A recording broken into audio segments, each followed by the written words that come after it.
Les damos la más cordial bienvenida a este conversatorio que vamos a desarrollar a partir de este momento con dos personajes veteranos de la lucha por los derechos humanos en El Salvador. Me refiero a Roberto Cuéllar y a Celia Medrano, dos personajes que, como digo, trabajaron desde la década de los años 80 en la defensa de los derechos humanos en El Salvador. Y vamos a desarrollarlo precisamente sobre otro de los grandes personajes que iniciaron la lucha de los derechos humanos en el país, como es Monseñor Óscar Arnulfo Romero, en el marco del 35º aniversario de su martirio. Sean bienvenidos, bienvenida Celia. En este lugar sagrado para la orden jesuita y para el país entero es realmente satisfactorio y de un extraordinario honor acompañar a Celia Medrano, que no es veterana. Ella siempre tiene ideas nuevas, perspectivas novedosas, esperanzas crecientes en la lucha por los derechos humanos. El veterano soy yo, pero ella ha sido una persona que he respetado siempre por su trabajo en la Comisión de Derechos Humanos.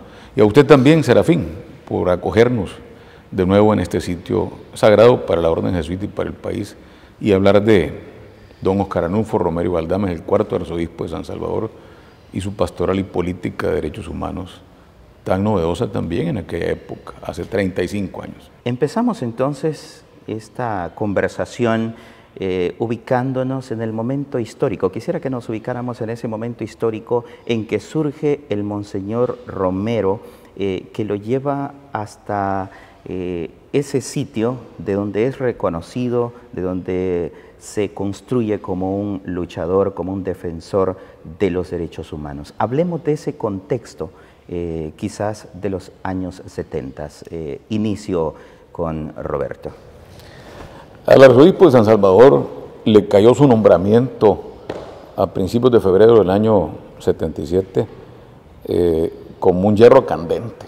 Realmente, a pocas semanas, a pocos días de haber iniciado su gestión arzobispal en una reunión histórica con el clero de la arquidiócesis, tuvo que enfrentar y atender las víctimas de la matanza del 28 de febrero en Plaza Libertad, a raíz del fraude consumado de los sistemáticos engaños electorales que los gobiernos militares y patrocinados por las personas y familias más acaudaladas del país, se consumó no solamente el fraude, sino una matanza cuando le robaron las elecciones a don Ernesto Claramón Roseville en la Unión Nacional Opositora.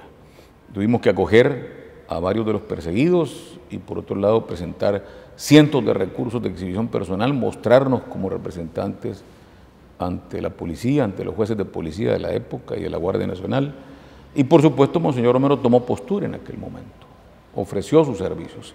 Todavía no le conocía a él personalmente. Y luego sobrevino el abominable asesinato del padre Rutilio Grande García el 12 de marzo del 77. Cuestión dolorosa que le conmovió profundamente a él, aunque el arzobispo ya venía trabajando, poniendo su palabra y protestando por los casos arbitrarios de violaciones de derechos humanos, por los casos arbitrarios de persecución contra los campesinos en Santiago de María. Yo le seguí la pista, mi padre, que era abogado también y que ayudaba mucho a los obispos, le siguió mucho la pista de obispo entregado a la gente pobre. Otra cosa es el desarrollo político, pero en la matanza, asesinaron a 5 miembros de una familia allá en el cantón Tres Calles de San Agustín, Usulután, cuando él era obispo de Santiago de María. La carta es durísima. Ahí es la primera vez que le dirige una carta al presidente de la República, el coronel Arturo Armando Molina, en que le dice no matar. Y con esa misma frase despidió su arzobispado el 23 de marzo de 1980, que hoy conmemoramos esa homilía, este día, 23 de marzo, y mañana se celebrará aquí el aniversario. Ese era el contexto: desapariciones, torturas, sacerdotes perseguidos, otros encarcelados, deportados, varios de ellos. Ya se cuajaba lamentablemente ese río y torbellino de sangre y de persecución a la iglesia y a las comunidades cristianas de Baza. Así recibió el arzobispo su nombramiento como jefe de la Iglesia Arquidiocesana. Bien, un ambiente de efervescencia política y social que ya se gestaba en ese momento. Nos ha explicado sobre este momento en que surge el Monseñor Romero como arzobispo de San Salvador y sus acciones en el entorno de esos años. Celia, usted trabajó en la Comisión de Derechos Humanos de El Salvador, ahora conocida en ese tiempo como la Comisión de Derechos Humanos No Gubernamental, desde donde hubo mucho trabajo por la defensa de los derechos humanos. ¿Cómo ven a Monseñor Romero en ese momento, en pleno conflicto interno, en pleno momento de las mayores violaciones a los derechos humanos en El Salvador? Debe decirse que Monseñor Romero fue el primer activista destacado, visible de derechos humanos en el país. Es Monseñor Romero quien hizo un llamado para que surgieran los comités de madres. Las madres llegaban a buscar a sus esposos, a sus hijos desaparecidos por la represión y Monseñor Romero fue el primero en decir: organícense, formen comités, formen comisiones de derechos humanos para denunciar lo que está sucediendo y para tratar de encontrar a los desaparecidos y encontrar a aquellos que, producto de la represión, fallecieron y es necesario darles cristiana sepultura. Es Monseñor Romero quien le dice a las madres: busquen a sus hijos, organícense, y es Monseñor Romero quien realmente hace el llamado para la conformación de la Comisión de Derechos Humanos de El Salvador. En ese entonces la CDH no tenía que aclarar que era no gubernamental, puesto que fue hasta mediados de los años 80 que el gobierno decidió hacer su propia Comisión de Derechos Humanos, encabezada desde el principio por Benjamín Sestoni, y procuraban colocar a un organismo de activismo y defensa de los derechos humanos como una organización plegada a la izquierda y a la insurgencia salvadoreña, y la otra comisión era la oficial, la que desmitificaba o trataba de evidenciar de que lo que nosotros decíamos en aquella época era lo que en aquel entonces se le llamaba propaganda terrorista. Se trataba de hacer una versión oficial. Procuraron polarizar la situación. Sin embargo, ya la Comisión de Derechos Humanos estaba suficientemente asentada. La CDH tuvo que pasar por el asesinato de 4 de sus miembros, entre ellos 2 presidentes, y por la desaparición de otros 3. Además de que todo su staff directivo tuvo que estar en calidad de preso político en los años, a mediados de los 80 también, y fue incluso difícil. La Comisión de Derechos Humanos en sus inicios, Roberto lo recordará, estaba dentro de las instalaciones del arzobispado, y era allí donde se encontraban en los pasillos filas de personas, sobre todo mujeres, con álbumes de fotografías, tratando de localizar en las fotografías de las personas encontradas en lugares clandestinos donde los cuerpos de seguridad iban a tirar, a depositar a los cuerpos de personas que habían sido torturadas primero y asesinadas posteriormente, y era un drama, era una escena cotidiana, diaria, de personas sentadas en las bancas de los pasillos del arzobispado, viendo álbumes y álbumes de fotografías con la esperanza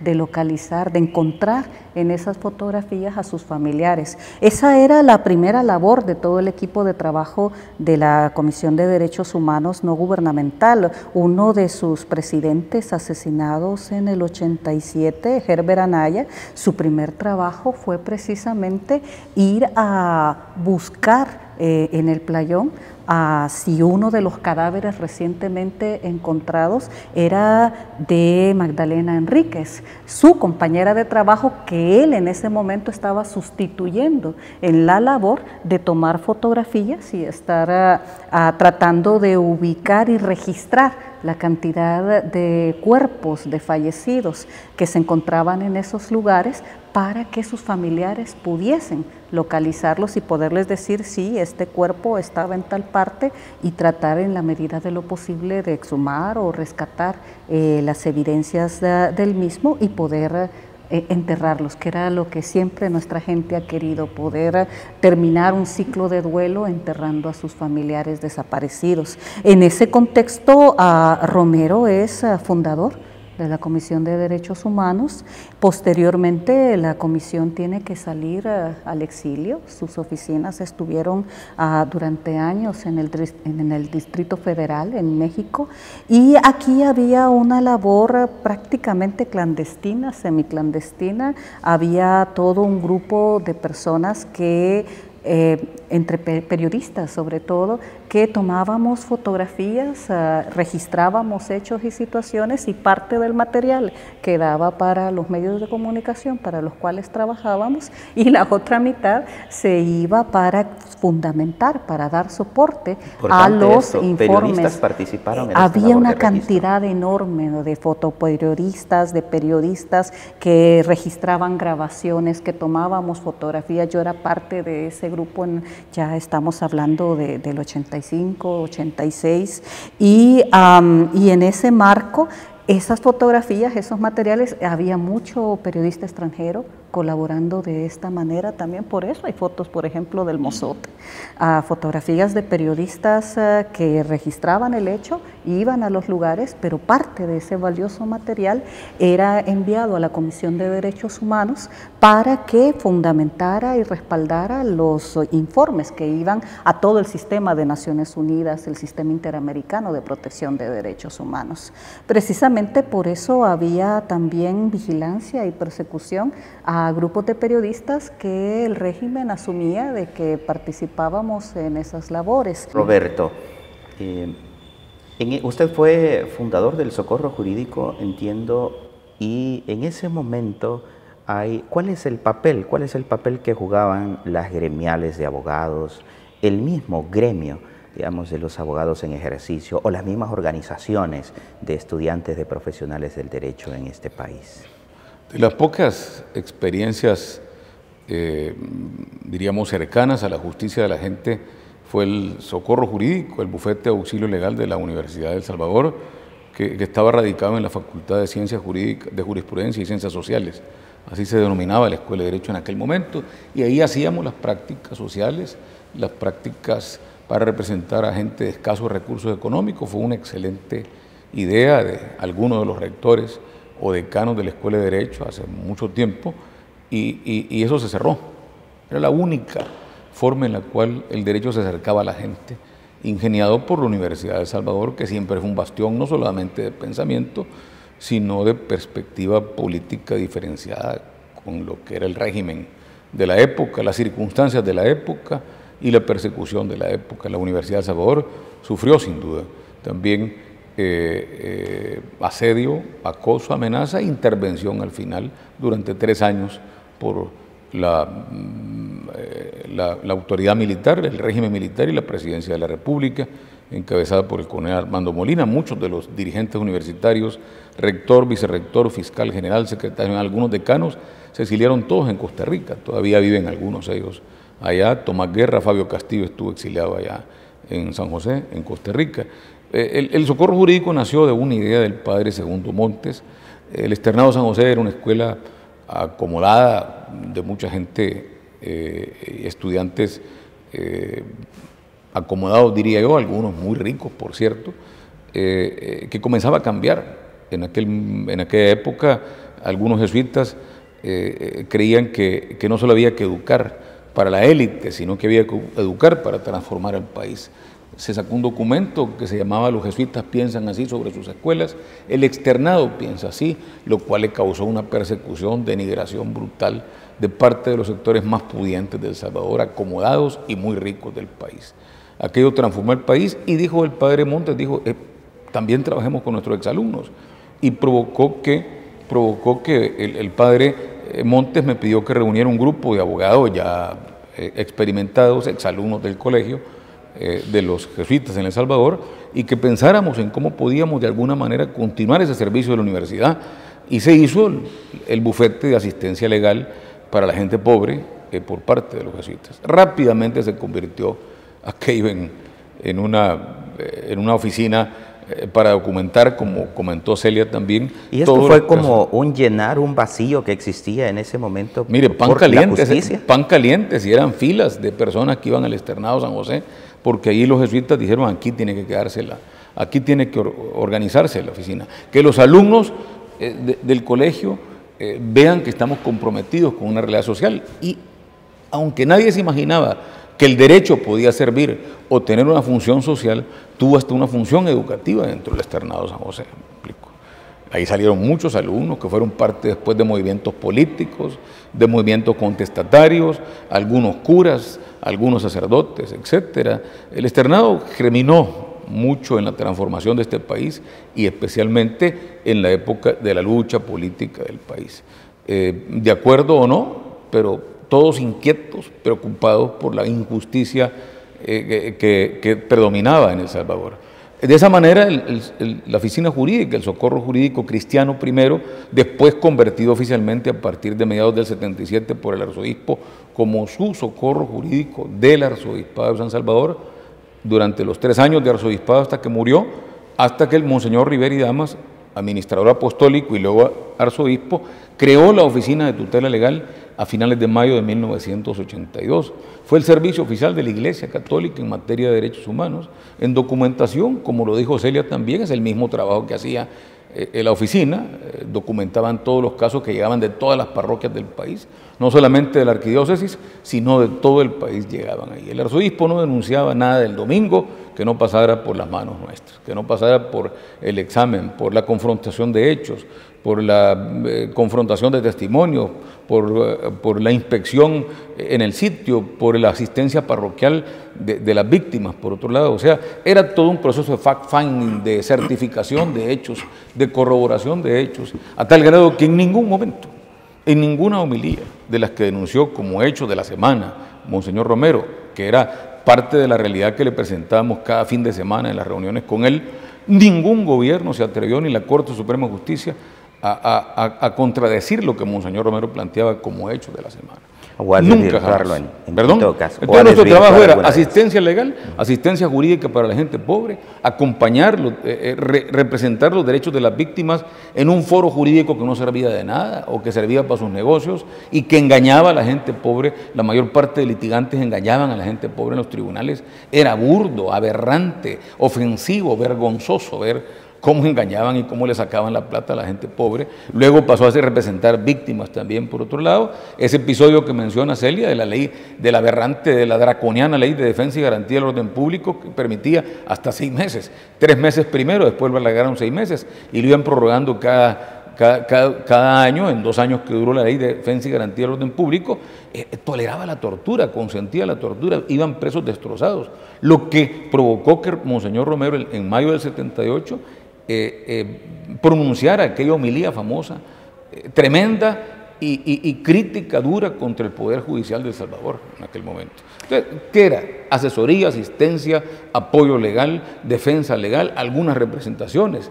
Y todo cambió a raíz del asesinato del padre Rutilio Grande, cuando los jesuitas, buscando abogados o abogadas que les representaran, nadie de los famosos y respetados abogados quiso hacerse cargo y buscaron ese grupo de jóvenes inquietos que estaban ahí en el externado San José, y ahí Monseñor Romero apoyó la labor del socorro jurídico primero y después, como le dije, a partir de mediados del 77 lo convirtió oficialmente en su oficina de asistencia legal. Bien, interesante. Nos quedan pocos minutos y no quiero irme sin hacerles esta pregunta. Monseñor Romero ya está próximo a subir a los altares oficialmente a través de la iglesia. El 23 de marzo, perdón, va a ser de mayo, va a ser el acto de beatificación en nuestro país.